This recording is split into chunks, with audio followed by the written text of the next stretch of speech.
नमस्कार दोस्तों, मैं अर्जुन आपका स्वागत करता हूँ एस टी बाय अर्जुन के यूट्यूब चैनल में। तो दोस्तों आज की हमारी क्लास है सिंधु घाटी सभ्यता के बारे में। जो है दोस्तों आज की हमारी क्लास है, तो दोस्तों वीडियो को अंत तक जरूर देखना ताकि सभी क्वेश्चन जो है आपको आसानी से याद हो जाएं। साथ ही दोस्तों अगर आप हमारे चैनल पर पहली बार आएँ तो हमारे चैनल को भी सब्सक्राइब कर लीजिएगा, साथ ही बेल आइकन को प्रेस कर लीजिएगा ताकि हमारे आने वाले वीडियो का नोटिफिकेशन जो है आप तक पहुँचता रहे। चलिए दोस्तों वीडियो को स्टार्ट करते हैं। तो आज की क्लास में हम जानेंगे सिंधु घाटी सभ्यता के बारे में। तो दोस्तों यहाँ पे हेडिंग डाल लेते हैं सिंधु घाटी सभ्यता। सिंधु घाटी सभ्यता की यदि बात की जाए तो इसके बारे में हमने कल की क्लास में थोड़ा सा जाना था कि सिंधु घाटी सभ्यता किस काल के अंतर्गत आती है, सिंधु घाटी सभ्यता को किन अलग अलग नामों से जाना जाता है, जैसे सुमेरियन सभ्यता, सरस्वती सभ्यता, हड़प्पा सभ्यता। इन अलग अलग नामों से जो है दोस्तों सिंधु घाटी सभ्यता को जाना जाता है। साथ ही सिंधु घाटी सभ्यता को सबसे पहले 1826 में चार्ल्स मेसन के द्वारा खोजा गया था और इसके बाद 1856 में जो है सिंधु घाटी सभ्यता का अलेक्जेंडर कनिंघम के द्वारा जो है पहली बार सर्वेक्षण जो है किया गया था। तो यहाँ तक हम पढ़ चुके थे और आज की क्लास में इससे आगे से जो हम स्टार्ट करने वाले हैं। तो दोस्तों यहाँ पे हम बात करेंगे कि 1924 में जो है जॉन मार्शल के द्वारा सिंधु घाटी सभ्यता के पाए जाने की विधिवत जो है घोषणा की गई थी।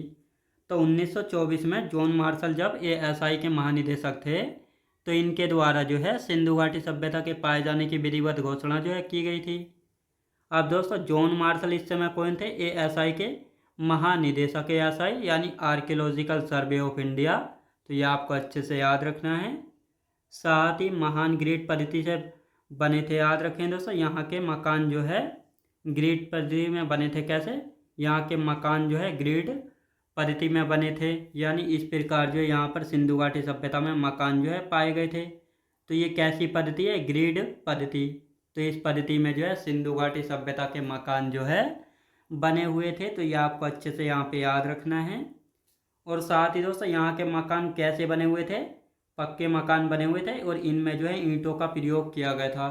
यानी जो सिंधु घाटी सभ्यता के मकान थे ये पक्की ईंटों से बने हुए थे। तो ये आपको अच्छे से याद रखना है। और यहाँ पर जो ईंटें लगाई गई थी मकानों में, इनका अनुपात क्या था? 4:2:1 था। तो ये आपको अच्छे से याद रखना है। यहाँ की लिपि क्या थी? भाव चित्रात्मक जो है यहाँ की लिपि थी। कहाँ की? सिंधु घाटी सभ्यता की लिपि कैसी थी? यानी स्क्रिप्ट भाव चित्रात्मक थी। तो ये आपको अच्छे से याद रखना है, क्वेश्चन पूछ लिया जाता है। सिंधु घाटी सभ्यता की स्क्रिप्ट यानी लिपि कैसी थी? भाव चित्रात्मक। कैसी दोस्तों? भाव चित्रात्मक थी। अब आते हैं सिंधु घाटी सभ्यता का सबसे पुराना शहर कौन सा था। तो यहाँ पे हम बात करेंगे सिंधु घाटी सभ्यता का सबसे पुराना शहर कौन सा था? भीडाणा था। कहाँ पे? ये हरियाणा में है। इसको कब खोजा गया था?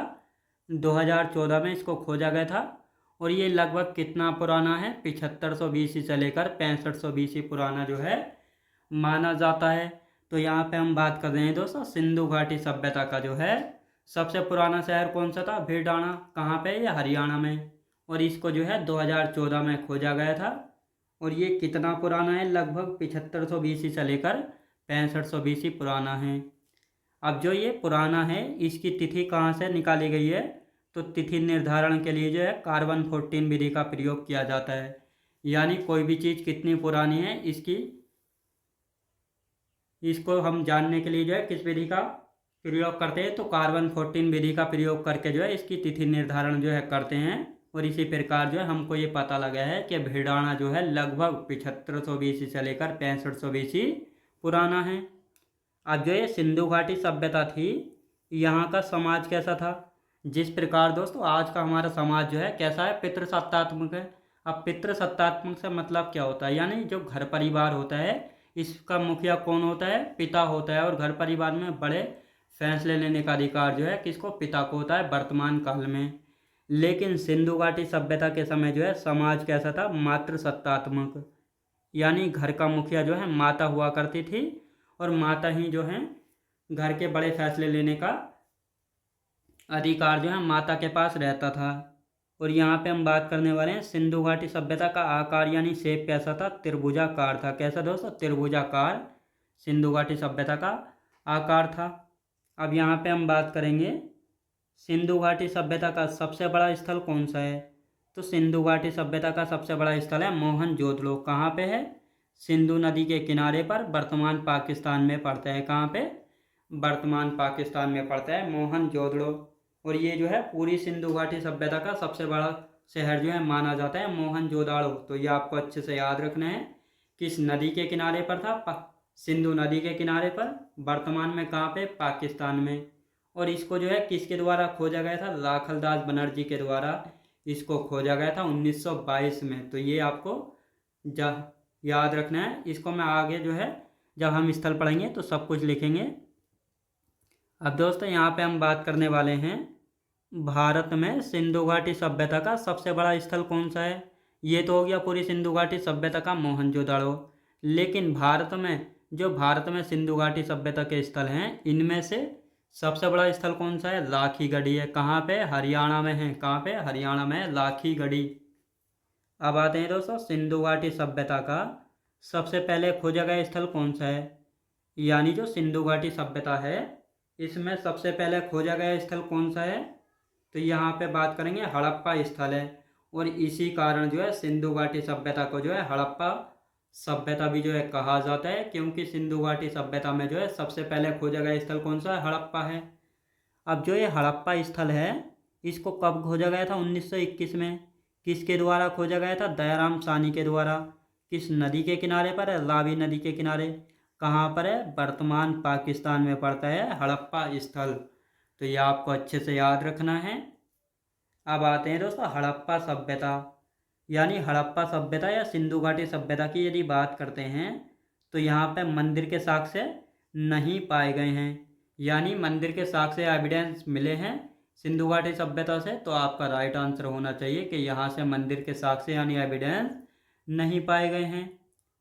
अब दोस्तों यहाँ पे हम बात करेंगे हड़प्पा सभ्यता के लोग जो है लोहे का प्रयोग नहीं करते थे, क्योंकि इस समय जो है लोहे का प्रयोग नहीं होता था, क्योंकि लोहे की खोज अभी तक जो है नहीं की गई थी। बल्कि सिंधु घाटी सभ्यता में जो है कांसे का प्रयोग होता था। यानी मानव के द्वारा जो है दोस्तों सबसे पहले प्रयोग की जाने वाली धातु थी तांबा। तांबे के बाद इन्होंने कांसे का प्रयोग किया था और कांसे के बाद जो है लोहे का प्रयोग किया था। अब लोहे का प्रयोग जो है उत्तर वैदिक काल में होगा।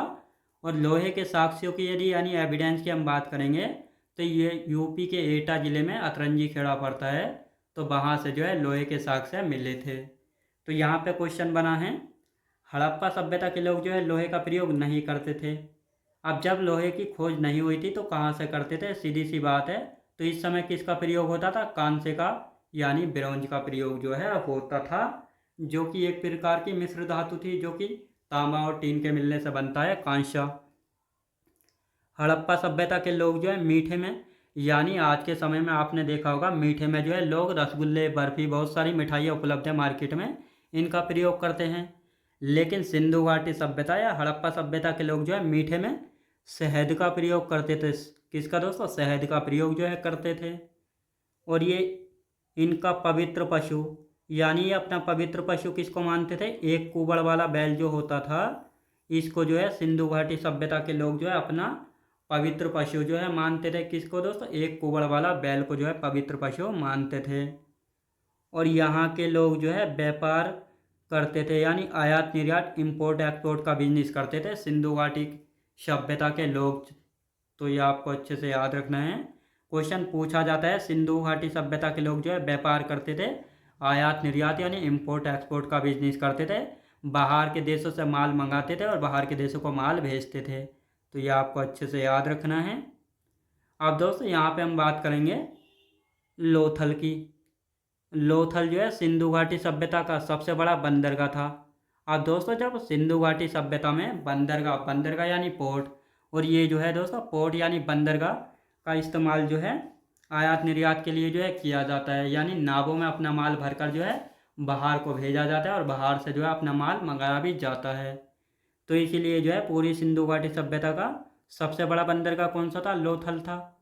और ये कहाँ पर है दोस्तों? लोथल की यदि बात की जाए तो ये गुजरात में है। कहाँ पे दोस्तों? गुजरात में है। और साथ ही सुरकोटता भी एक बंदरगाह है। तो ये आपको अच्छे से याद रखना है। अब आते हैं दोस्तों सिंधु घाटी सभ्यता। सिंधु घाटी सभ्यता की यदि बात की जाए तो ये 2 टीलों में विभाजित थी। अब ये 2 टीले क्या थे? इन टीलों को भी हम समझेंगे। एक होता था दोस्तों पश्चिमी टीला, एक होता था पूर्वी टीला। अब जो दोस्तों ये पश्चिमी टीला होता था, यहाँ पर जो है राजा और सरदार लोग रहते थे। जो पूर्वी टीला होता था, यहाँ पर सामान्य लोग रहते थे।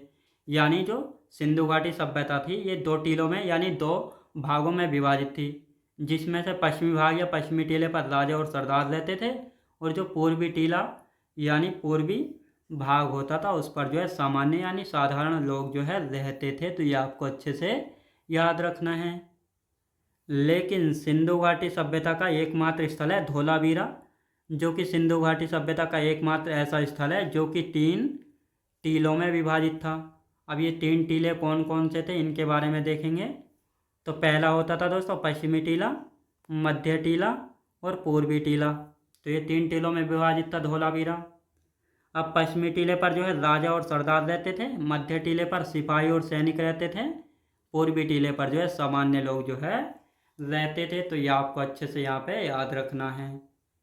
अब दोस्तों यहाँ पे हम बात करेंगे, जो धोलावीरा है इसको जो है 2021 में यूनेस्को की विश्व विरासत सूची में जो है 40वें स्थल के रूप में जो है शामिल किया गया था। तो ये क्वेश्चन पूछा गया है कि धोलावीरा को जो है 2021 में यूनेस्को की विश्व विरासत सूची में कितने स्थल के रूप में शामिल किया गया था। तो 40वें स्थल के रूप में जो इसको शामिल किया गया था। अब दोस्तों यहाँ पे हम नोट करके लिख लेते हैं। नोट करके लिखेंगे कि स्वतंत्रता के पश्चात, यानी जब हम आज़ाद हो गए थे, हमारा देश कब आज़ाद हुआ था, 15 अगस्त 1947 को। तो स्वतंत्रता के बाद जो है सिंधु घाटी सभ्यता के सर्वाधिक स्थल यानी सबसे ज़्यादा जो स्थल हैं कहाँ पर खोजे गए थे, तो गुजरात में खोजे गए थे। कहाँ पे दोस्तों, गुजरात में जो है खोजे गए थे। अब सिंधु घाटी सभ्यता के लोगों की मुख्य फसलें कौन कौन सी थी, गेहूँ और जौ जो है इनकी मुख्य फसलें यानी मेजर क्रॉप्स थी। और यहाँ के लोग वस्त्र में सूती और ऊनी कपड़े जो है पहनते थे। कहाँ के, सिंधु घाटी सभ्यता के लोग। अब यहाँ पे हम बात करेंगे, सिंधु घाटी सभ्यता के लोगों को 9 फसलों का ज्ञान था। यहाँ के लोग जो है तलवार से परिचित नहीं थे, क्योंकि इस समय लोहे की खोज नहीं हुई थी, तो इसलिए यहाँ के लोग जो है तलवार से परिचित नहीं थे। तो दोस्तों आज की क्लास हमारी यहीं तक रहेगी, और इससे आगे का जो बचा हुआ है इसको हम कल की क्लास में कंटिन्यू करेंगे। तो दोस्तों मैं उम्मीद करता हूँ आपको वीडियो क्वालिटी, कंटेंट वगैरह सभी कुछ आपको पसंद आया होगा। पसंद आया तो लाइक शेयर और सब्सक्राइब करना बिल्कुल भी ना भूलें। साथ ही दोस्तों अगर आप हमारे चैनल पर पहली बार आए तो हमारे चैनल को भी सब्सक्राइब कर लीजिएगा, साथ ही बेल आइकन को प्रेस कर लीजिएगा, ताकि हमारे आने वाले वीडियो का नोटिफिकेशन जो है आप तक पहुंचता रहे। चलिए दोस्तों मिलते हैं नेक्स्ट वीडियोज़ में।